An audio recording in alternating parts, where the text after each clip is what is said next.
अस्सलाम वालेकुम। अरे श्रेया, नूर के कैरेक्टर से बाहर निकलो। अच्छा।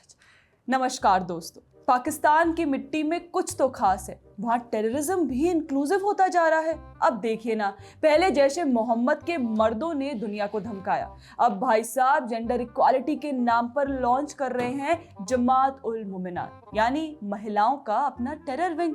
मतलब वाह, फेमिनिज्म का ये रूप तो तालिबान भी देखकर शर्मा जाए।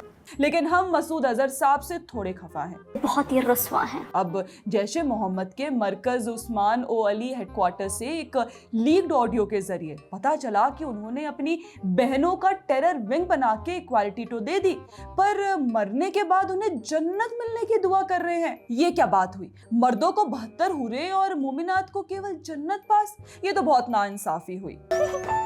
मानो अब टेररिज्म भी by one get one free scheme में बदल गया है।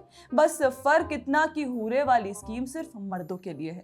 अब सवाल उठता है, इक्वालिटी कहाँ गई मसूद भाई? अगर मर्द मुजाहिद को 72 हूरे मिलती हैं तो महिला मुजाहिद को क्या मिलेगा? वाईफाई पासवर्ड टू जन्नत। आप और हम सोच सकते हैं कि भाई औरतों को हूर क्यों नहीं मिल सकती, तो माना कि फीमेल मुजाहिद को हूर देना इस्लाम के खिलाफ है, लेकिन फिर ये कैसा जन्नत है जिसमें जेंडर डिस्क्रिमिनेशन भी साथ में इंक्लूडेड है? मतलब इक्वालिटी का सर्टिफिकेट तो इन्होंने बहावलपुर की फोटोकॉपी शॉप से बनवाया होगा। अब देखिए, अगर इनके रिक्रूटमेंट प्लान की बात करें तो ऑनलाइन क्लासेस होंगी हफ्ते में 5 दिन। इंस्ट्रक्टर मसूद अजहर की बहन उम्मी मसूद। वाह भाई, नेटफ्लिक्स के बाद ये पहला प्लेटफॉर्म है जहां सीजन 1 दौरा-ए तस्किया और सीजन 2 दौरा आयात उल निसा चल रहा है। बस फर्क इतना कि यहाँ बिंज वॉचिंग नहीं, बिंज रेडिकलाइजेशन होती है।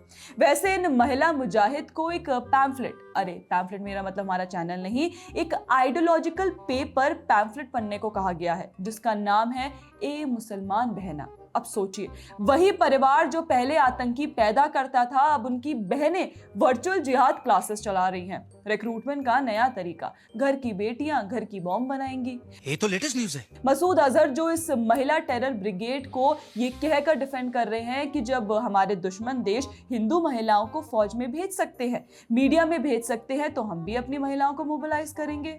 भाई साहब, भारत की महिलाएं विज्ञान, सेना, पत्रकारिता में नाम कमा रही हैं और आप अपनी महिलाओं को AK-47 के क्रैश कोर्स में भेज रहे हैं। आप अपनी महिलाओं को किचन से निकालकर क्लासरूम भेजो, बॉम्ब लैब नहीं। मोहम्मद साहब ने कहा था, औरतें जन्नत के नीचे की नेमत हैं, मतलब धरती पर सम्मान, सुरक्षा और शांति। पर मसूद अजहर की व्याख्या देखिए, भेज दो जन्नत में, वहीं खुश रहेंगी। भाई, ये कौन सा थियोलॉजी है जो फेमिनिज्म को भी सुसाइड मिशन बना देता है? वैसे सोचना पड़ेगा, अगर ये सच में इक्वालिटी लाना चाहते हैं तो पहले इक्वल हूर्स पॉलिसी बना लो। क्या पता UN भी अप्रूव कर दे जेंडर न्यूट्रल जिहाद 2025।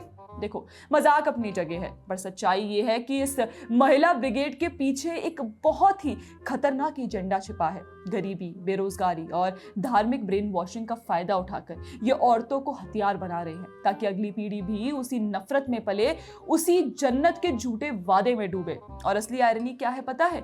जो औरतें इन झूठे वादों में फंसती हैं, उन्हें तो जन्नत नहीं, सिर्फ जमीन की कब्र मिलती है। और उनके नाम पर फिर वही लोग अगला रिक्रूटमेंट ड्राइव शुरू करते हैं, ये कहते हुए कि ये जन्नत गई है वाया कब्र। तो दोस्तों, मसूद अजहर और जैश की ये नई महिला क्रांति असल में टेररिज्म का फेमिनिस्ट वर्जन नहीं, बल्कि फ्रस्ट्रेशन का नया वर्जन है। और हाँ मसूद भाई, अगर सच में इक्वालिटी लानी है तो पहले 72 हूरों की जगह 72 रीजंस दो कि लोग तुम्हारे पीछे क्यों चले। क्योंकि जिस जन्नत का रास्ता नफरत से शुरू होता है, वो हमेशा नरक के गेट पर खत्म होता है। और हाँ, जो महिलाएं सच में ऊंचाई पर पहुंचना चाहती हैं, उनके पास मिसाइल नहीं, माइंड होता है। जन्नत तो वो यही बना लेती हैं, धरती पर अपने दम पर।